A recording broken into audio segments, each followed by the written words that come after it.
قد فتنت به هلا يا لالا بالبقال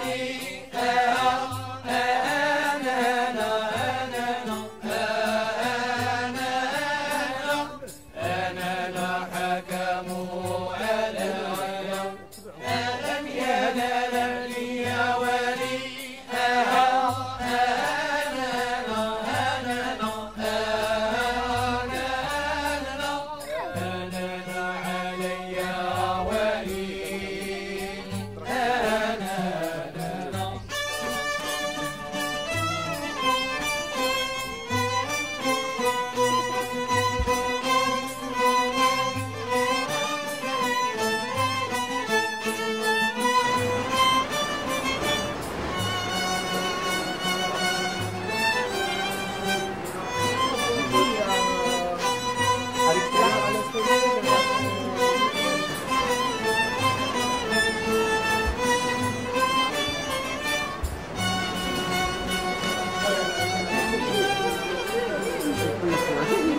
La préhistoire.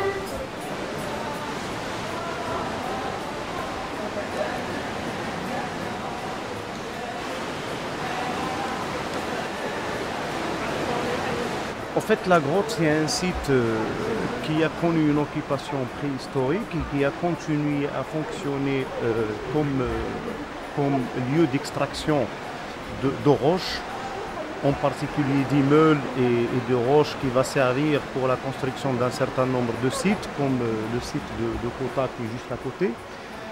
Et jusqu'aux années 50, on a exploité cet espace pour extraire d'immeubles qui vont servir dans la vie quotidienne chez les gens. C'est un site intéressant pour l'histoire matérielle de Tanger parce qu'il appartient à un certain nombre de grottes. Donc, tout un système karstique qui s'est développé sur la falaise d'Achakar et qui est taillé naturellement sur cette falaise. Et donc, qui a enregistré également des traces d'installation au moins depuis la terrienne, depuis, on va dire, actuellement depuis 80 000 ans jusqu'au néolithique récent. Et donc, les sites en général de cette région ont permis de retrouver un certain nombre d'indices, tels que les pointes pédonculées qui remontent à cette civilisation atérienne, telles que pendant les époques du néolithique, on a retrouvé de la céramique du cardial du milieu ancien. On a retrouvé également une collection de figurines en terre cuite et il a livré également un certain nombre d'indices qui montrent que la péninsule tingitane était ouverte sur des impulsions méditerranéennes et sur des impulsions nordiques au moins depuis le néolithique, avec des indices qui montrent que Tanger a connu, et sa zone en général, a connu la sédentarisation, a connu l'agriculture, a connu la domestication des animaux, a connu la métallurgie, donc au même moment que le reste du bassin méditerranéen.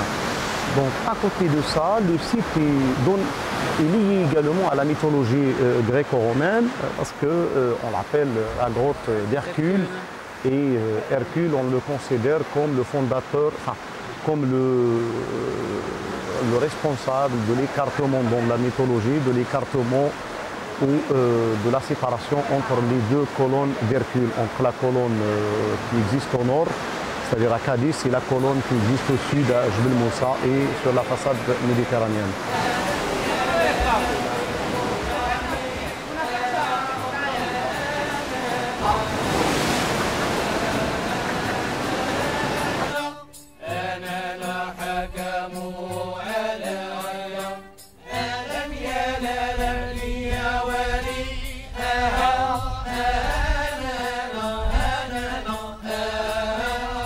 Siamo a Quas e visiteremo un'officina, un sito dove sono localizzate delle officine per la produzione della ceramica. È un sito frequentato in età romana Quas non sono presenti solo le officine, ma sono stati individuati anche numerosi altri edifici. Siamo vicinissimi all'oceano, sulla strada che conduce da Tangeri verso Asilà.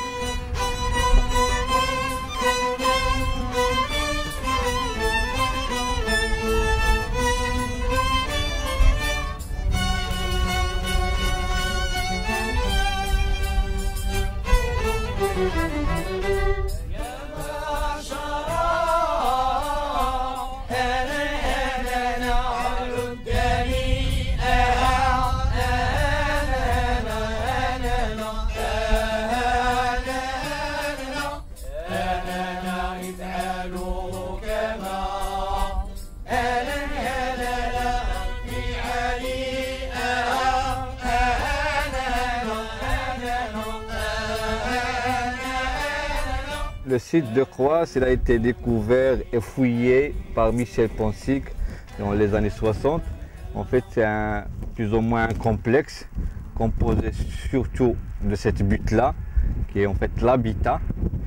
Il y a également un monument rectangulaire qui se trouve de l'autre côté de la route, qui n'a jamais été bien identifié. Donc on ne sait pas à quoi il correspond. Il y a eu plusieurs interprétations comme forteresse, mais en fait il s'agirait plutôt d'un entrepôt. Le troisième élément, c'est l'aqueduc. Restent quand même les traces d'un aqueduc qui a amené l'eau d'une source tout près de la route et qui descend vers la plage. Le quatrième élément qu'on ne peut plus voir non plus, c'est 4 bassins de salaison, mais qui sont datés de l'époque romaine. Mais le plus important, c'est cette butte-là. On trouve un habitat d'époque, essentiellement d'époque pré-romaine. Donc la plus ancienne occupation remonterait vers le 6e, le 5e siècle avant Jésus-Christ. Michel Ponsic, quand il a publié ses travaux, il a parlé d'un atelier de fabrication d'amphores et de céramique. Mais en fait, grâce à la reprise des fouilles d'une mission maroco-française, c'est la dernière campagne a été réalisée au mois de juillet dernier. Donc on a commencé à douter justement de la fonction de cette occupation. Maintenant on pense plutôt qu'il s'agit d'un habitat, essentiellement d'un habitat. Et on a du mal à trouver justement les ateliers de fabrication de céramique et d'amphores. C'est vrai qu'on a trouvé quelques fragments de ratés, surtout d'amphores, mais jusqu'à présent, on n'a pas vraiment les attestations archéologiques claires et nettes d'une fabrication industrielle d'amphores et de céramique. C'est la céramique type Quas. En fait, au début, on a cru que c'est de la céramique, une imitation de la campanienne italienne, mais en fait, c'est pas une imitation, c'est parce que c'est plus ancien, même cette céramique elle est plus ancienne que la campanienne A. Et donc maintenant, on l'appelle plutôt céramique de tradition punique averninois. D'accord. Les types d'amphores qui ont été, disons, on a trouvé quelques ratés, c'est surtout les types Magna Pasquale A4. Donc c'est des amphores qui sont datés généralement entre le 5e et le 3e siècle avant Jésus-Christ, ça va jusqu'au 2e siècle avant Jésus-Christ. Le type Dressel 18 ou Magna C2B, il y a des ratés, mais sinon